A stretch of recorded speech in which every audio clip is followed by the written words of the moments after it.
ijoollee Oromoo hundi keessanuu bakkuma jirtanitti nageenyi Rabbii guddaa isinirraa jiraatuun isiniin ja'a.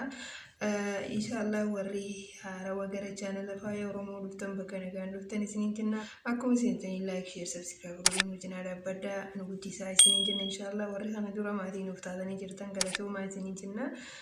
Inshallah warra haarawaa akka keenya gara YouTube dhufaa jira kanas guddisaadha. Jabeessaa isiniin jenna. Ijoolleen Oromoo amma hedduun YouTube irratti hirmaataa jirti waan ta'eef kanaafuu isin guddisaan isiniin jaa inshallah. Har'a maal qabattee nu dhufte jechuun keessa hin oolu. Har'a waan hin qabadde isinii dhufee miidiyyoo bareedduu qashxii nacinatti argitan tana ni agartan jeetii yaada. Kanaafuu eenyu akkanaan hin jenne himuu ni barbaachisu ni beeytanii.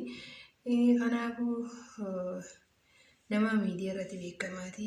Nama torbaan kana keessa waan dinqisiisaa hojjete tokko kanaafuu ni beeytanii waan isinitti himuu hin qabu jechuu hin barbaadeeti. Caaltuun akkuma beekamu torbee kana keessa guyyaa 2-3 dura tapha TikTok irratti taasifteen tapha sammootee jechuudha. Waan hedduu nama dinqisiisu, waan hedduu nama gammachiisu, waan achirraa galiichirraa argatteen gootee jirti. Mucaa dardaraa kan haati jalaa dhukkubsatte kan imimmaan lolaasee miidiyaa irraa boo'ee imimmaan irraa hayxe.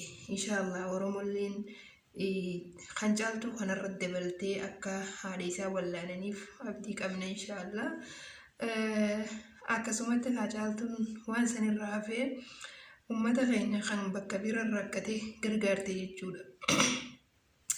Maashaallah jenna. Tan akka caaltuu tana Rabbi haa heddumeessu. Oromoon tan akka caaltuu tana heddummachuu qabdi siin jaa. Shamarran teenya hundi isaanii jechuudha. Caaltuurraa barumsa fudhadhaa. Akka caaltuu kana ta'a. Shamarran keenya warri ganaa jechuudha lafaa dhufaa jirtan warri waa meeqa yaada meeqa qabdanii jira. Inshallah akka caaltuu kana Rabbi isin haa godhuun isiniin jaa. Tan akka caaltuu tanaatu biyya Arabaa keessa jira gaa. Shamarran biyya Arabaa maal jettanii maqaa hedduu nu balleessitanii.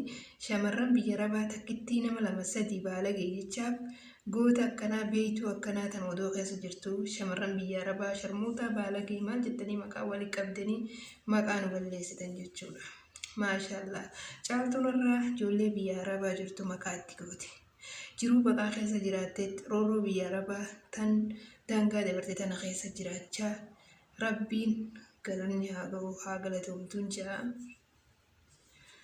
Caaltuun jiruu biyya Arabaa tanaa tan ifiifuu baddee namni akka itti ta'uu dhabe kana kara guruu wallaale kana waan galii miidiyaa irraa argadde kana walirra kaadheetiin galee ittiin dalagadhe ittiin guddadha hin jenne saba isii gumaachuu saba isiitiif gumaachuu saba isii cinaa dhaabbachuun kun hedduu takka nama gammachiisa. Biyya dimokiraasii kan akka Ameerikaa kan akka Awurooppaa keessa osoo jiraatte silaa arraan tana waan kana gootillee Oromummaaf gootee baga gootee jedhanii garuu warra isin jiruu baqaa jiruu hamtuu tana keessa jiraatte jiruu Suudii tan boruu mana hidhaa san seenamu iftaaniin seenaa kan beeyne keessa jiraatte arraan tana waan kana godhuu isiitiif hedduu takka nama gammachiisa. Yaanni isii miciyyoon tun akkuma bareedduu kana yaanni isiitis bareededha.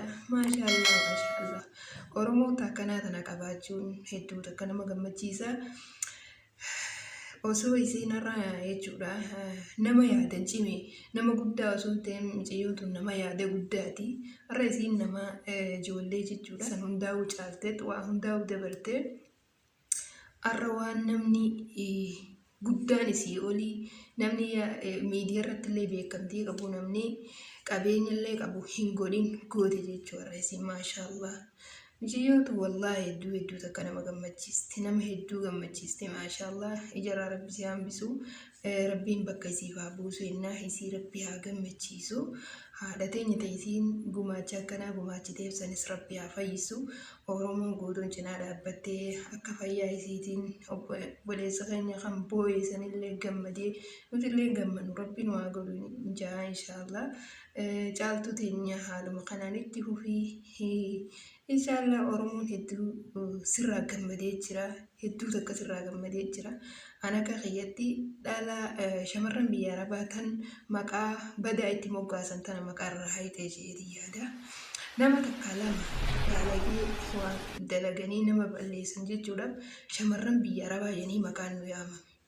Har'aan tana namni guutuu shamarran biyya arabaa nuun ja'a akka waan nuti namarraa adda taane garuu nuti kana baalageenis numa keessa jirti. Hawaa balleessus foon xannacha tokkicha xiqqaatu foon guutuu ajeessatteen Oromoon akkasanii gaa'ee Oromoo biyya caaltuun hedduu nu gammachiiste. Tan akka caaltuu tana Rabbi haa heddummeessu jennaa. Tan akka caaltuu tana bakka nu bu'a malee baalageen bakka nu buutu. Inshaallah baalagummaan sunu caalturraa fakkeenya fudhadhaa isiniin jenna. Galatoomaa.